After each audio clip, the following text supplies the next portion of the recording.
Hai favorit lover, 17 Agustus sudah dipastikan bahwa semua sekolahan akan melakukan upacara bendera.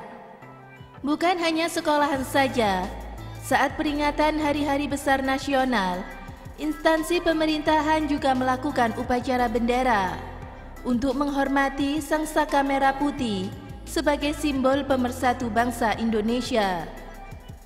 Tak ada manusia yang sempurna, begitu juga tak ada upacara bendera yang sempurna. Biasanya kita akan menghadapi suasana khidmat atau sakral saat upacara tersebut dimulai. Tapi siapa sangka, ada saja kejadian tak terduga yang akan membuat kita tertawa saat melihatnya. Penasaran kejadian unik apa saja yang akan terjadi pada upacara bendera di Indonesia?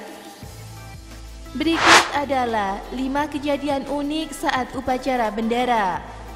Namun sebelum lanjut video ini, jangan lupa kalian like, subscribe, serta aktifkan notifikasinya agar kalian tidak ketinggalan berita-berita terbaru dari favorit channel. Memanjat tiang untuk menurunkan bendera. Beginilah sikap berani yang harus dimiliki oleh anggota kepolisian. Saat bendera merah putih gagal diturunkan oleh pengibar bendera, seorang polisi dengan berani memanjat tiang bendera untuk menurunkannya. Dan tak tanggung-tanggung, tinggi dari tiang itu adalah 10 meter.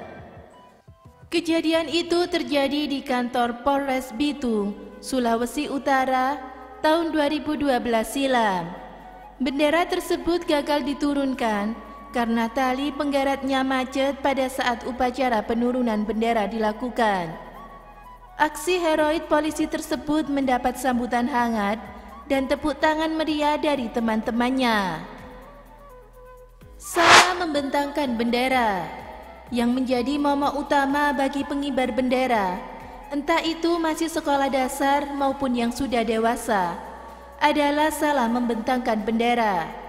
Jika hal itu terjadi, maka yang akan Anda lihat bukanlah bendera merah putih kebangsaan Indonesia, melainkan bendera putih merah, warna bendera negara lain.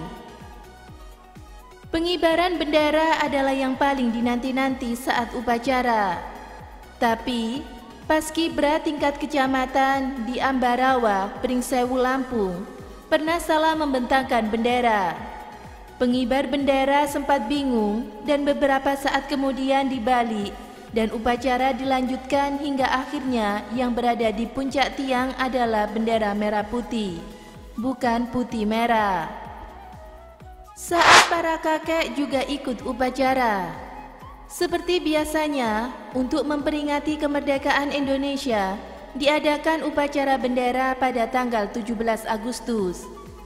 Para tetua dan tokoh masyarakat biasanya juga tak luput dari undangan, termasuk juga saat upacara bendera di Desa Warujayeng. Ada-ada saja kelakuan para kakek yang berusia lanjut ini. Saat pemimpin pasukan perintah untuk menghadap kanan, spontan ada yang benar menghadap kanan, ada pula yang malah menghadap ke kiri. Dan yang paling lucu adalah ketika seorang kakek dengan suara lantang meminta pemimpin pasukan upacara untuk memberi instruksi dengan bahasa Jawa. Instruksi yang terdengar pun menjadi madep kiwo gerak, yang berarti hadap kiri gerak. Guru juga harus bisa mengibarkan bendera. Ketika duduk di bangku SD, kita pasti sudah dibiasakan mengikuti upacara bendera setiap hari Senin. Kita dilatih oleh para guru untuk menjadi petugas upacara, mulai dari yang membaca Undang-Undang 1945 hingga pengibaran bendera. Tapi bagaimana jika para guru tersebut menjadi petugas upacara? Anda akan menemui hal ini jika mengikuti upacara bendera di SMPN 2 Andong. Bukan para siswa yang menjadi petugas, melainkan gurunya sendiri yang sengaja menyiapkan diri dan berlatih untuk menyambut Hari Guru. Tetapi walaupun begitu, tetap saja pengibar bendera itu terlihat tegang saat berbaris. Saya membaca Pancasila. Kesalahan bisa dilakukan oleh semua orang, termasuk para pejabat yang tak luput dari kesalahan. Tapi bagaimanakah jika kesalahan itu justru dilakukan saat membaca teks Pancasila yang seharusnya hafal di luar kepala? Tak tanggung-tanggung, yang melakukannya adalah Ketua MPR yang menjabat di tahun 2010 lalu. Entah apa sebabnya, sehingga beliau menggabungkan sila ketiga dan keempat. Hal serupa pun juga dialami oleh Wali Kota Batam, Ahmad Dahlan. Beliau tidak membaca sila kedua setelah sila pertama dan langsung membaca sila ketiga. Beliau beralasan bahwa hal itu terjadi karena gugup dan terburu-buru, bukan karena tidak hafal. Itulah kejadian-kejadian unik saat berlangsungnya upacara bendera. Memang sangat mengherankan jika hal itu masih saja terjadi, padahal yang dilakukan adalah hal yang mudah seperti membaca Pancasila.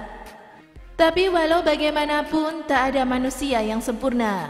Pengalaman memalukan dan konyol seperti itu bisa saja terjadi pada siapapun. Nah, favorit lover, dari kelima kejadian unik saat upacara bendera di Indonesia, manakah menurut kalian yang paling unik dan paling konyol? Jangan lupa tinggalkan komen kalian di bawah ya, serta aktifkan notifikasinya agar kalian tidak ketinggalan berita-berita terbaru dari Favorit Channel. Thank you for watching, see you, bye-bye.